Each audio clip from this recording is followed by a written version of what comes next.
kita akan sama-sama belajar proses pengolahan dengan jerami padi, dengan proses fermentasi batang jagung dengan proses pengolahan fermentasi terbuka. Nah, bahan yang kita perlukan probiotik. Probiotik. Itu tadi ada Mas, probiotik. Sudah saya bawa tadi. Probiotik. Probiotik ini banyak macamnya. Ada produk NASA yang bagus itu Tangguh, ada M4, ada juga Probio. Probio ini dia kualitasnya menengah, harganya pun terjangkau dengan kita. Kalau M4 itu bisa digunakan, cuman konsentrasi dan jenis mikroorganismenya agak kurang dibandingkan dengan Probio. Yang bagus itu Tangguh dia. Tangguh itu memang harganya agak mahal produk NASA, tapi ini sudah lumayan bagus. Kalau tidak ada Probio bisa pakai M4. Kalau tidak ada M4 pakai Yakult. Tapi di daerah kita sudah ada semuanya. Kemudian molasses. Molasses itu tetes tebu, hasil limbah pengolahan gula pasir. Tapi di daerah kita karena tidak ada, sulit, kita pakai gula merah. Atau tidak ada gula merah, kita bisa pakai gula pasir. Nah, seperti itu. Selain itu kita butuh dedak. Ini ada dedak. Dedak, selain itu kita garam. Untuk proses pembuatan fermentasi terbuka dia perlu garam sebagai sumber mineral istilahnya kan. Karena kandungan di sini minim nutrisinya, mineral rendah, protein rendah. Intinya kita perlu bantuan dari garam sebagai sumber mineral. Penggunaan probiotik ini dia digunakan kalau per 100 kilo pakan dia 10 sampai 20 mili. Tambah banyak, tambah bagus. Karena sifatnya bukan racun, Pak Dokter. Nah, tambah banyak, tambah bagus, tambah cepat jadi. Tapi tambah mahal biaya yang dikeluarkan. Jadi penggunaannya paling tidak 10 mili sampai 20 mili per 100 kilo pakan. Kemudian kita gunakan molasses atau gula pasir, gula merah. Jadi dia 250 ml per 100 kilo pakan. Kemudian kita pakai dedak 3-5% per 100 kilo pakan. Tambah banyak, tambah bagus, tidak ada pengaruh. Cuman biaya yang kita keluarkan untuk proses pembuatan lebih mahal lagi. Jadi paling tidak dia 3%. Kemudian garam tidak ada batasan, secukupnya, jangan terlalu banyak sebagai sumber mineral. Nah, langkahnya kalau untuk fermentasi terbuka, kita hamparkan seperti ini. Hamparkan, nah kalau jerami ada gudang besar, hamparkan setinggi 40 cm. Kita tabur garam, kita tabur dedak, kita buat larutan ini. Probiotik, campur air, campur molasses tadi. Kita siram. Disiram, ditumpuk lagi 40 cm, taburkan garam, dedak, siram lagi pakai larutan ini tadi. Tumpuk lagi, siram lagi setinggi mungkin. Itu tahan setahun, 2 tahun tahan. 40 cm, paling 20-40 cm. Tidak ada aturan khusus. Tambah tipis, tambah bagus, tambah rata. Biayanya lebih tinggi. 20 cm bagus, 20-40 cm bagus. Tapi ya, penggunaannya ini lebih banyak. Paling tidak 20 sampai 40 cm. Jadi ditumpuk, diinjak-injak, nanti tahan untuk 1 tahun. Bisa digunakan 1 tahun sampai 2 tahun. Nah, itu untuk proses fermentasi terbuka. Kalau yang tertutup tadi bahannya seperti ini, tetap seperti ini. Tetap seperti ini, dibuat larutan takarannya juga seperti ini, tapi kita tidak usah pakai garam. Nah, setelah kita ini kan, kita tampung ke drum yang sifatnya tertutup, harus tertutup. Karena dia prosesnya harus fermentasi secara anaerob. Mana yang lebih bagus? Bagusnya sama. Prinsipnya kan membantu proses pencernaannya, dibantu dulu lewat fermentasi ini. Jadi di dalam ruminansia nanti sudah dibantu. Sehingga sapi tidak butuh mengeluarkan energi untuk mencerna. Tidak terlalu banyak energi yang dikeluarkan sapi ketika makan ini untuk mencernanya. Jadi karena sudah terbantu oleh proses fermentasi ini. Nah, simpanan energi dan itu tadi bisa digunakan untuk pembentukan daging dan segala macam. Sifatnya sama. Hari ini kita belajar ini dulu. Bahannya bagusnya jerami padi tadi. Tapi kan ini bagus juga betul. Nah, belum musim, Pak. Jadi buat dulu larutannya.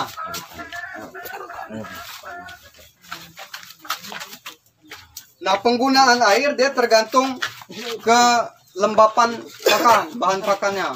Karena proses fermentasi itu tidak boleh terlalu lembab, tidak boleh terlalu kering. 60% kadar airnya. Jangan terlalu basah, jangan terlalu kering. Jadi kalau ini kan ini agak lembab. Jadi kita pakai mungkin 100 kilo pakan 10 liter saja. Nah, itu disesuaikan. Jadi dia butuh kalau untuk 100 kilo pakan tadi ini paling tidak 20 mili. Jadi kita 4 tutup ini.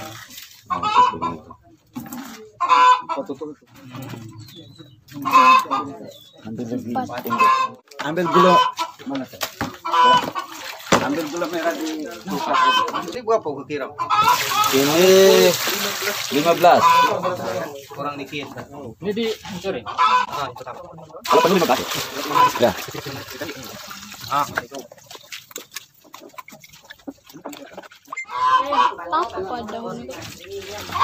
Kan terbuka badan. Jadi Kamu tadi sebenarnya itu Mas. Ini yang pertama kali ditabur itu garam. Garam tadi, ini garam. Garam. Megang. Biar aku bantu itu. Garam. Yang ini, kalau aku tabur. Garam ini fungsinya sebagai sumber mineral lah. Karena ini kan limbah pertanian dia kurang mineral, kurang ini.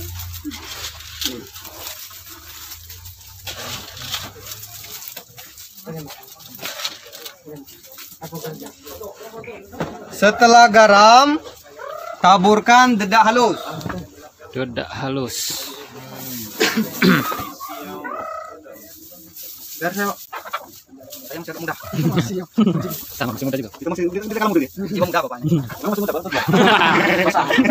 Perasaan. Beda dengan kenyataan. Iya benar. Iya katakan.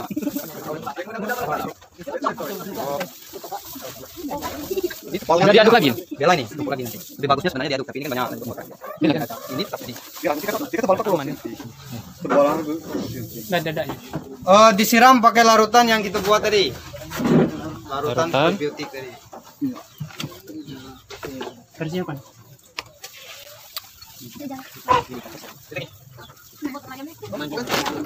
Belum picking.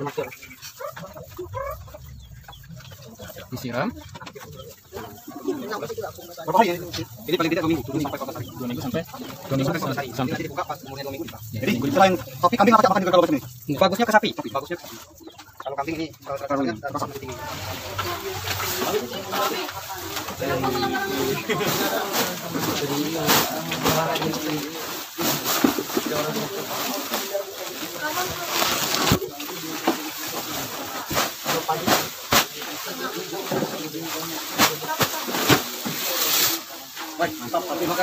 Siapa yang megang? Yang megang. Taburi lagi.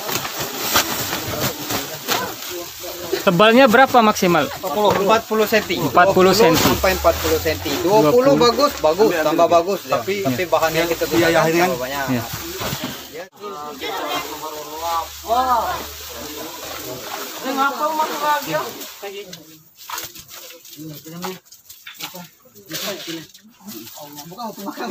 Garam ini sumber mineral, setelah itu meningkatkan palatabilitas ke tingkat dia suka gitu.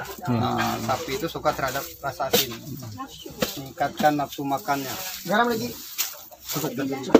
Cukup ya? Balik lagi, dedak lagi.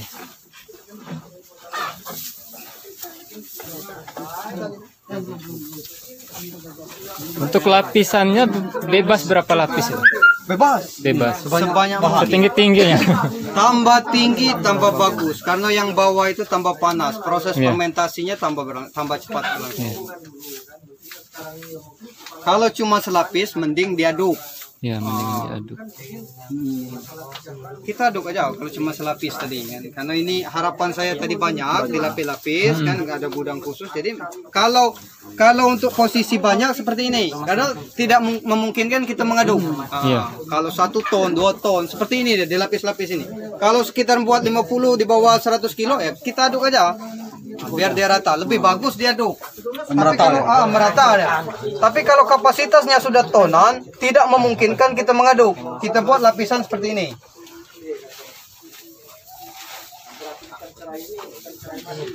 Disiram lagi. Disiram lagi. Disiram lagi.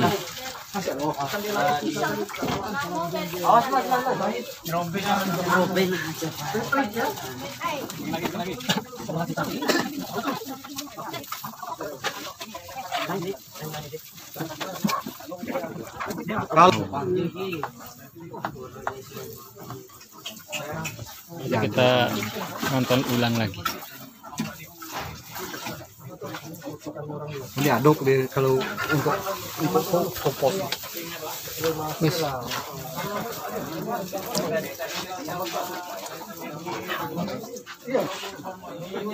Kalau sudah ditutup pakai terpal. Terpal. Ditutup pakai terpal. Selama 7 sampai 14 hari. Dia minimal 7 hari, bagusnya di posisi 14 hari. Tambah tinggi dia tambah bagus. Karena lapisan yang bawah itu semakin panas, semakin cepat dia proses fermentasi. Nah, kalau sekedar untuk selapis tadi, tidak perlu kita tumpuk-tumpuk seperti ini. Kita aduk aja supaya rata. Seperti itu. Kalau sudah tonan, 1 ton, 2 ton, dia mesti di sini agak agak memudahkan kita kalau dihamparkan seperti ini, maksud saya kan. Itu tujuannya kita tumpuk seperti ini. Limbahnya kering apa hijau, Pak? Yang hijau itu. Yang hijau benar-benar masih seger gitu. Yang masih tinggi kadar airnya tuh nanti dia nyimpang ke jadi kompos. Sewadi. Ano aja lo? Ambil keliling. Andut ha. Kalian kira. Siap. Yang putih di bawah. Proses penutupan menggunakan terpal atau spanduk. Lagi mah. Habis padok, habis. Terpal aja, Pak. Ada yang kecil-kecil. Baik, yang kecil-kecil aja dulu, sini. Baik ini. Rapat ke sini.